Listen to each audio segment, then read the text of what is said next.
They told us the war was won on the beaches, in the skies, with tanks and bombs. But beneath the gunfire, beneath history's surface, something darker moved, quiet hands twisting fates in silence. What if the real battles were never seen? What if those who saved the world were the ones we never knew existed? Step inside a world where codes kill, loyalties bleed, and every word can be your last. Silent shadows the codebreakers of Bletchley Park. In the quiet English countryside during the darkest days of World War II, behind the unassuming walls of Bletchley Park, a battle unlike any other raged in secret. This was a war fought not with guns and bombs, but with intellect and perseverance, a war of codes and ciphers. Among the brilliant minds gathered there was Eleanor Harding, known as Nell to her colleagues, a young linguist recruited for her uncanny ability to detect patterns in languages and numbers alike. Nell arrived at Bletchley Park in the autumn of 1941, fresh from Oxford, where she had studied modern languages. The British government had launched an urgent recruitment campaign, desperate to bolster their code-breaking capabilities after the fall of France and the rapid expansion of Nazi Germany. Few outside the intelligence community knew of the monumental task these codebreakers faced: to break the Enigma machine, the encryption device that German forces believed unbreakable. The stakes were immeasurably high. Every decoded message could save thousands of lives, but failure meant certain doom on battlefields stretching from the icy waters of the Atlantic to the deserts of North Africa. The atmosphere at Bletchley was one of relentless pressure and secrecy. Eleanor's daily routine was exhausting and fraught with tension. She spent long hours at a typewriter, cross-referencing intercepted German radio transmissions, trying to find even the smallest anomaly in the encrypted messages. The work required not only mathematical skill but a nuanced understanding of German military jargon and the personalities behind the messages. It was a puzzle layered with misdirection, and any mistake could render months of effort useless. One morning in early 1942, Nell's persistence paid off. She noticed a subtle repetition in a sequence of messages originating from a German U-boat command. Unlike the usual random stream of characters, these messages contained a pattern that suggested the coordinates of an upcoming attack. With the help of the electromechanical bomb machines designed by Alan Turing and his team, the codebreakers began narrowing down the key settings of the Enigma machine used by the submarine fleet. The decrypted intelligence revealed a plot to ambush Allied convoys carrying vital supplies to Britain and the Soviet Union. The convoys were lifelines in the war effort. Sinking them could starve Britain into submission and allow the Axis powers to dominate the Atlantic. Armed with this information, British naval forces reorganized their escort strategies, rerouting vulnerable ships and launching targeted anti-submarine patrols. The result was a dramatic reduction in convoy losses over the following months. Though the success was monumental, the personal toll on Eleanor and her fellow codebreakers was immense. Secrecy laws forbade them from sharing their achievements even with their own families, creating a loneliness compounded by the immense pressure to perform. Many worked around the clock, suffering exhaustion, yet found solace in camaraderie and a shared sense of purpose. Beyond the walls of Bletchley, the impact of the decrypted messages was felt worldwide. The OSS, the American Intelligence Agency, began to coordinate more closely with British counterparts. Special Operations Executive (SOE) agents used the intelligence to sabotage German infrastructure in occupied Europe. Partisans in France and Yugoslavia received precise information about troop movements, allowing them to plan ambushes and disrupt supply lines. Eleanor's story is one of courage hidden behind the scenes, a testament to the power of intellect and persistence. Her quiet heroism played a vital part in the Allied victory, even if her name would never be known publicly. As the war drew to a close, many codebreakers found themselves unsure of how to return to normal life after years of secrecy and sacrifice. The importance of Bletchley Park and the work of its codebreakers only became widely recognized decades later, as classified documents were declassified and their stories finally told. Eleanor Harding's contributions, though fictional here, stand in for countless unsung heroes whose brilliance and dedication shortened the war and saved millions. Their legacy is a reminder that sometimes the greatest battles are fought not with weapons, but with the power of knowledge and determination. The Forgotten Front, the Arctic convoys, and the siege of Murmansk. The Arctic seas were a graveyard of ice and steel. Between 1941 and 1945, a treacherous maritime route stitched a fragile thread of hope between the Allied powers and the Soviet Union. Along this route, the Arctic convoys braved German U-boats, aerial bombardments, and the wrath of the frozen north. Among the men steering these convoys through death and snow was Captain Ivan Petrov of the Soviet cargo vessel Kirovskaya Star, a man whose resolve would become legend along the northern front. Murmansk, nestled in the Russian Arctic and one of the only ice-free ports accessible to Allied convoys year-round, was a city under siege. Nazi Germany knew the port's importance to Soviet survival, and Luftwaffe planes bombarded it relentlessly, day and night.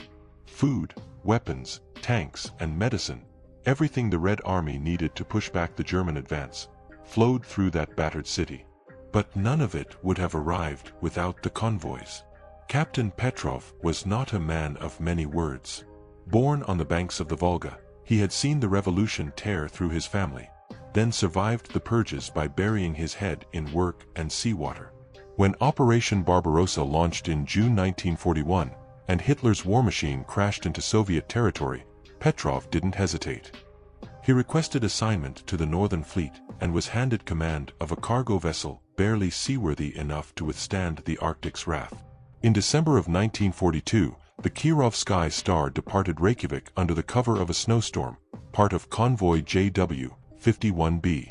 Aboard were Sherman tanks, crates of American ammunition, canned meat, and radio equipment. With them sailed British destroyers, corvettes, and escort carriers, an international armada of desperation and defiance. The convoy crept along the Norwegian Sea, hugging the coast of occupied Norway, all under constant threat from German battleships like the Lutzow and Admiral Hipper, as well as deadly U-boat packs. The storm that saved them from detection also became their jailer. Icy winds slammed the hull, freezing decks solid. Sailors chopped away accumulating ice every hour. Too much weight, and the ship would capsize. Captain Petrov slept no more than 2 hours a night, poring over weather reports, watching the black skies for enemy silhouettes. The cold was a living thing. It crept into boots, lungs, and spirits. Men lost fingers and toes to frostbite. The ship's medic died from exposure after being swept overboard and found hours later, stiff and silent beneath the lifeboats. On New Year's Eve, German ships attacked. The Royal Navy's escort vessels threw themselves into the fray, forming a shield between the convoy and the attackers. Explosions turned night into brief, hellish daylight. Petrov kept the Kirovskaya Star moving, dodging wreckage, plowing through waves flecked with oil and debris. A nearby Soviet freighter, Volga-II, took a direct hit and exploded. Petrov didn't flinch. "We sail or we die," he told his crew. By January 4, 1943, the convoy limped into Murmansk harbor. The city looked like it had been clawed apart by a beast, smoke-blackened buildings, smoldering craters where homes once stood. But on the docks, Soviet workers and Red Army officers greeted the convoy with cheers, songs, and tears. Petrov disembarked to the sound of a military band playing in the distance, and the smell of diesel, snow, and defiance. Over the next 2 years, Captain Petrov would sail that route 11 more times. He was wounded during an air raid in 1944 and refused evacuation. He earned medals he never wore and honors he never mentioned. In his private letters to his sister in Saratov, letters that would one day be discovered in a tin box hidden beneath floorboards, he described his fears more than his victories. He wrote of guilt, of the men lost to the ice, of the moments he questioned whether they were making a difference. But they were. The supplies delivered through Murmansk and Arkhangelsk allowed the Soviets to regroup after the disasters of 1941 and 1942. Lend-Lease trucks carried troops to the front lines. Western food-fed cities that had known only ration cards and hunger. Radios coordinated tank assaults at Kursk. Anti-aircraft guns kept the skies above Moscow marginally safer. The Arctic convoys did not win the war, but without them, the Red Army may not have survived long enough to do so. By the time the war ended, more than 100 Allied ships had been lost to the Arctic's brutal corridor. Thousands of sailors, British, Soviet, American, Norwegian, lay beneath the frigid waves. Murmansk, despite being nearly flattened by German bombs, never fell. Captain Ivan Petrov returned to civilian life, quietly commanding riverboats along the Volga. He never spoke of the convoys again. Today, a statue stands in Murmansk harbor, a sailor in a long coat, gazing out to sea, a steel helm in one hand and a convoy manifest in the other. The plaque reads only, "To those who sailed through ice and fire, and kept the flame of resistance alive." Ivan Petrov's name is not etched on that plaque, but he is remembered in every wave that crashes on the hull of a ship heading north, into history, into frost, into memory. Rising from ashes, the women of war in the Pacific theater. When the Pacific erupted into war following the attack on Pearl Harbor, two women, born a world apart, would find their lives reshaped by fire, steel, and duty. One, Margaret O'Donnell, an Irish-American from Detroit, found herself building war machines by day and raising two children by night. The other, Aiko Tanaka, a nurse from the outskirts of Tokyo, faced the unrelenting horror of war on the home front. Their stories never intersected, but their paths mirrored each other, two lives converging in spirit amid the chaos of the Pacific theater. Margaret never saw herself as a Rosie. That name would come later. In December 1941, she was 31, a widow of a steelworker who died in a foundry accident, and mother to a 6-year-old boy and an infant girl. When the war came, she took it personally. Her brother enlisted in the Marines the same week. Her factory, once producing auto parts, was converted overnight to build aircraft engines and carrier frames. She applied without hesitation. The Detroit factory floor was a thunderstorm of noise, rivets slamming into metal, hammers pounding, voices shouting over the roar of machinery. Margaret learned quickly.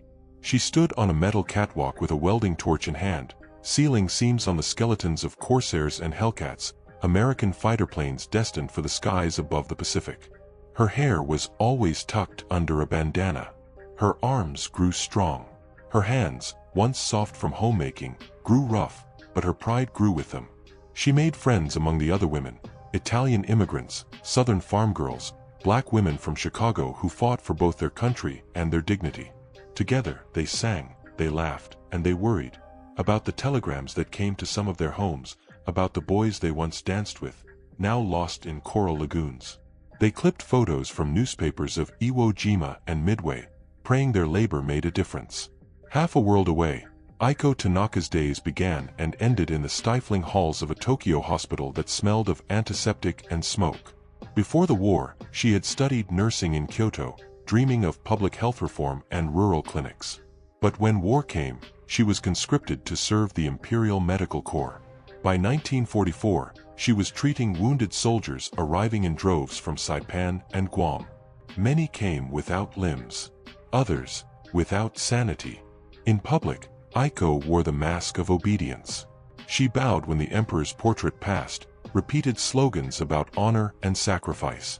But inside, doubt festered. She saw men reduced to ash by American bombs, children coughing blood after fires swallowed their neighborhoods. The once vibrant Tokyo she loved turned into a city of rubble and ash, its nights lit by flames. March 1945 changed everything. That spring, the U.S. launched the firebombing of Tokyo, an air raid of unimaginable scale. Aiko was on night shift when the sirens screamed. She ran to the hospital roof and looked south. An orange glow spread over the city like molten silk. Thousands of incendiary bombs rained from B-29s. Wooden homes erupted into infernos. Wind tunnels carried flames through alleys. Entire districts vanished by morning. She spent the next 3 days dragging charred bodies from collapsed buildings, soaking bandages in vinegar water, rationing morphine for those who screamed the loudest. Her hands bled from the blisters. Her voice cracked from shouting orders. She barely slept. And then the wounded stopped coming, not because they were saved, but because there was nothing left. Meanwhile, Margaret and her fellow workers kept pushing. In mid-1945, her factory was chosen to manufacture parts for the first wave of landing craft destined for Operation Downfall, the planned invasion of Japan. She didn't know the name of the operation, only that the war wasn't over, and that thousands more planes and boats would be needed. Her son, now 10, asked her one night, "Do you build the bombs too?" She shook her head. "I build the wings," she said, "so they can come home." But they didn't invade. Instead, the war ended in two blinding flashes, Hiroshima and Nagasaki. Aiko was in Tokyo when the first bomb fell. The rumors came fast. A new weapon, something unnatural.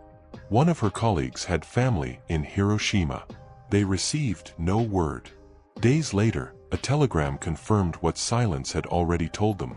Gone. The Emperor's voice, heard for the first time, drifted through radios across the country. Surrender. The war was over. Aiko wept in silence. She wept for her family's loss, for her own survival, for the empty beds of patients who hadn't made it. And she wept because she didn't know what peace would look like. Back in Detroit, Margaret stood frozen in her kitchen as the news played on the radio. The war was over. Her brother would come home. He had survived Okinawa. Her factory would return to making cars. The bandanas would be tucked into drawers. That night, Detroit danced. Flags waved. Horns blared. She stepped outside, held her children, and looked up into the stars. She thought of the women in Japan, the mothers, the nurses, the strangers on the other end of her labor. Aiko did not celebrate. She returned to the hospital, now overrun with the sick and displaced. She poured tea for patients. She stitched wounds.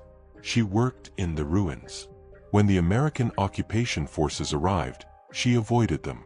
She saw them as both liberators and executioners. But time, relentless and uncaring, moved forward.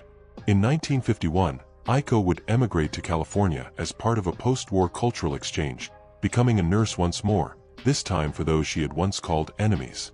Margaret would retire from factory work and volunteer at a local school, teaching girls how to repair radios and build with their hands. They never met.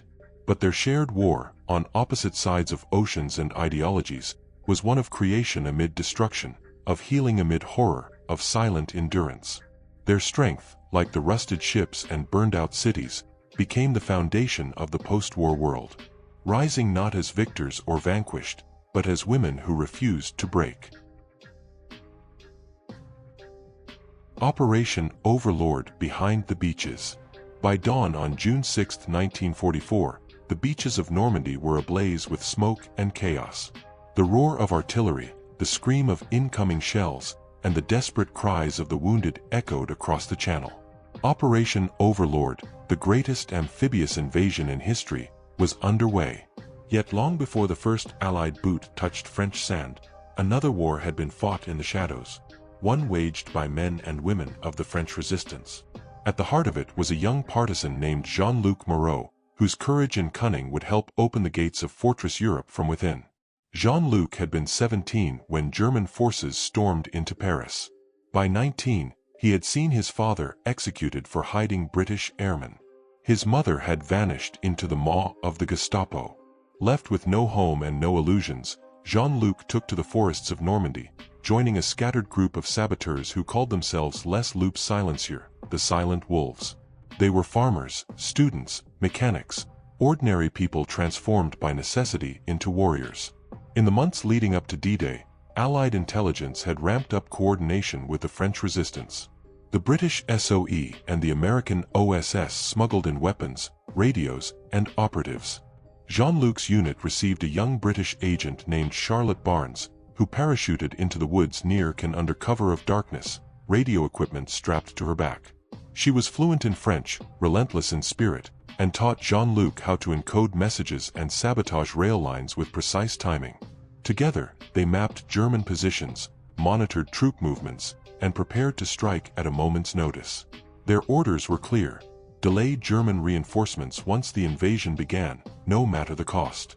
The night before D-Day, Jean-Luc stood in a barn outside St. Lo, listening to coded BBC broadcasts over a crackling radio.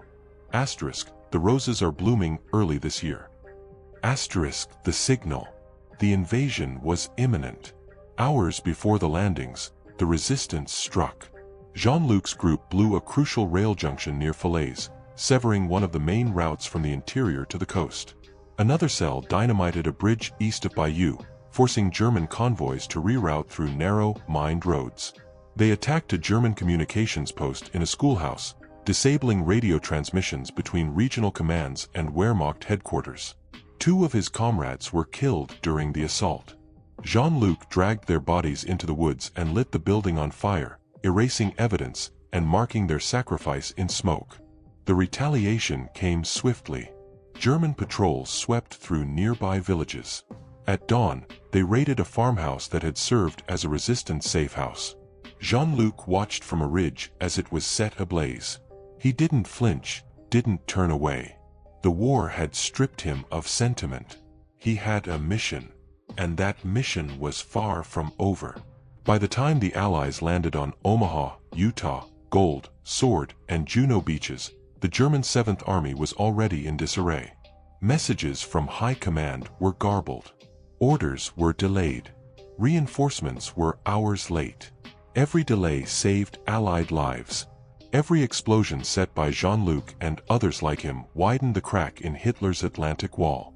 On June 7th, Jean-Luc's unit ambushed a German supply convoy attempting to bypass the destroyed rail lines.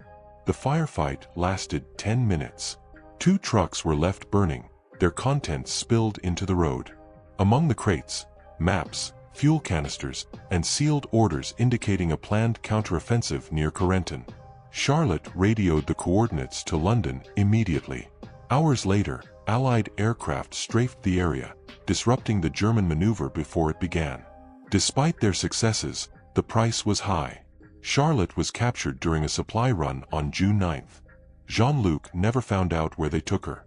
He carried on, his heart hollowed by grief, his resolve sharper than ever. When the Allies finally pushed through the hedgerows and into the Norman countryside, they found resistance fighters waiting, not as liberated civilians, but as comrades in arms. General Omar Bradley himself would later write of the resistance efforts, "They were not simply local nuisances, they were a military force." But for Jean-Luc, accolades meant little. What mattered was that the boots of the invader had begun to retreat. What mattered was that the land was breathing again, not under iron heels but beneath free skies. In the weeks that followed, Jean-Luc guided Allied patrols through dense forests and mine-riddled paths. He stood beside American and Canadian soldiers as they liberated villages that had whispered his name in fear and in hope. He buried friends in unmarked graves and planted the tricolor over the ruins of what had once been Gestapo barracks. When Paris was liberated in August, Jean-Luc did not go. He remained in Normandy, helping rebuild the town of Vierzeville-sur-Mer, where the church bell had been stolen and the bakery destroyed. He took up carpentry. He never returned to Paris. Never sought fame or recognition. The war had taken too much for him to care about medals. Years later, in a small museum in Cannes, a tattered map hangs behind glass. Red circles mark rail lines. Arrows trace troop movements. Handwritten notes in fading ink decorate the corners. It was found in an abandoned farmhouse in 1944. No name is listed as its creator, but those who knew the story understood. That was Jean-Luc's map. His war. Operation Overlord was not one on beaches alone. It was one in the whispers passed in cafes, in the clicks of Morse code beneath floorboards, in the sudden explosion of a bridge at midnight. It was won by those who had nothing but a rifle, a bike, and the conviction that freedom was worth any price. Jean-Luc Moreau was never photographed during the war. He exists in no official portraits, and his name is etched on no monument. But he is there, in the shadows of victory, behind the beaches, where the true war for liberation began. The Last Mission Kamikaze and the Battle for Okinawa. The wind howled across the tarmac as Lieutenant Kenji Saito stepped onto the airstrip at Kanoya Air Base in southern Japan. It was April 1945, and the Empire stood on the edge of collapse. American forces had landed on Okinawa just days earlier. With each passing hour, the circle around Japan grew tighter. From the skies, from the seas, from within, death was closing in. And now, it was Kenji's turn to offer his own. He was 22, soft-spoken, a former engineering student from Nagoya who once dreamed of designing bridges. not crashing airplanes. Yet now, he wore the rising sun band tied around his forehead, his final instructions sealed in the breast pocket of his flight suit. He had volunteered. Or so he told himself. In truth, the choice had never been real. To say no was to shame your family, your ancestors, your country. The Kamikaze Corps, *Takotai*, had been born out of desperation. The Americans were too many, too well armed, too determined. Japan lacked the oil, the aircraft, and the seasoned pilots to hold back the tide. So they turned to the only resource left: death. A plane was strapped with a 250 kilograms bomb, and a man became the guidance system. They would crash into warships, sacrifice themselves to buy time, to slow the inevitable. At Kanoya, the ritual was always the same. The pilots were honored with sake, letters from the emperor, white headbands inscribed with prayers. They posed for photographs in front of their planes, grinning with studied confidence. Kenji held his smile for the camera. But inside, his thoughts churned. He had written his final letter to his younger sister, Aiko, urging her to continue her studies, to remember him not with grief but with pride. It was a lie. He didn't want to die. Not like this. April 16th. Dawn. His mission was assigned: Intercept Task Force 58 off Okinawa's western coast. His aircraft was a Mitsubishi Zero, stripped of all non-essential weight to accommodate the explosive payload. The ground crew bowed as he climbed into the cockpit. A cherry blossom branch, symbolic of fleeting life, was tucked into the engine panel. He never saw it. The engines screamed to life. One by one, 6 planes lifted into the sky, banking eastward over the ocean. The radio remained silent. The men had already said their goodbyes. Kenji gripped the stick tighter than necessary. The sky was clear, and below, the sea shimmered like polished steel. He thought of home, of the river in Nagoya where he used to catch fireflies, of his father's calloused hands, of the bridge he had once tried to build from toothpicks as a boy. Hours passed.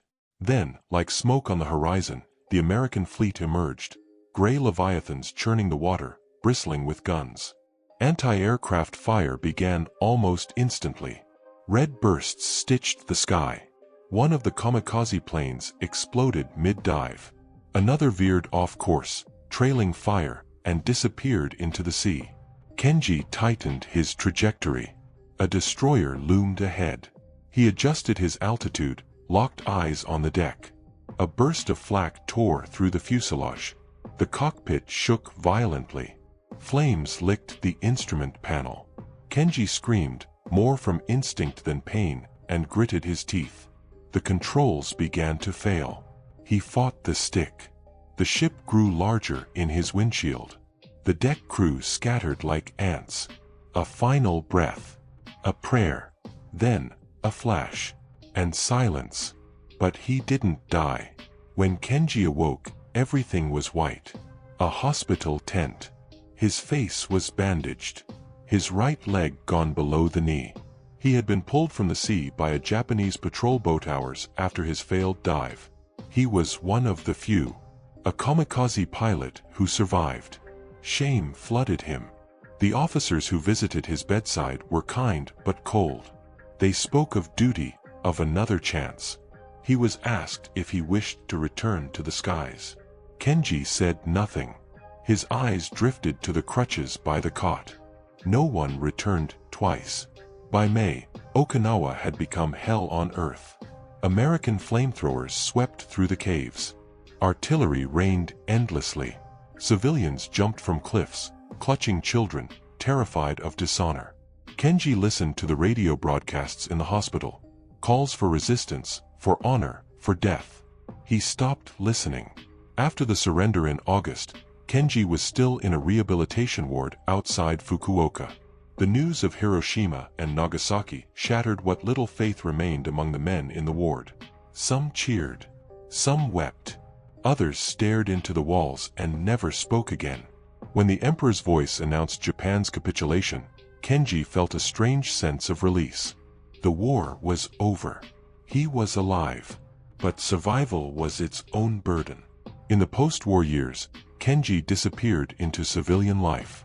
He changed his name, moved inland, became a mathematics teacher in a rural prefecture. No one knew what he had been. He walked with a limp, but when asked, said it was from a childhood accident. He married, had children, spoke little of the war. But at night, in the quiet, he would stare at the sky, remembering the wind over the cockpit, the moment before the end. Decades later, when memorials to the Kamikaze were erected, Kenji did not attend. But he sent a letter and signed, written in simple language. "We did not wish to die. We only wished for the dying to end." Today, at Chiran Peace Museum in southern Japan, one can find photographs of kamikaze pilots, smiling, saluting, barely out of boyhood. Among them, a young man with gentle eyes and a fading grin, standing beside a zero. His name is not labeled. His mission is listed as unconfirmed. But for those who look closely, they might notice, unlike the others, his photo was never framed with a black border. Lieutenant Kenji Saito died in the sky that day, in a way. What remained was a man who carried the weight of survival like a wound deeper than any shrapnel. A man who flew toward death and lived, only to find a different kind of peace on the far side of war. You thought the battlefield ended with gunfire, with surrender, with flags. But the true war, the one waged in shadows, never stopped. Secrets buried in ciphered whispers still echo. The heroes you never saw? They vanished into silence. The world moved on, but the truth stayed hidden. Some doors were never meant to be opened. And now that you've looked inside, what will you do with what you've seen?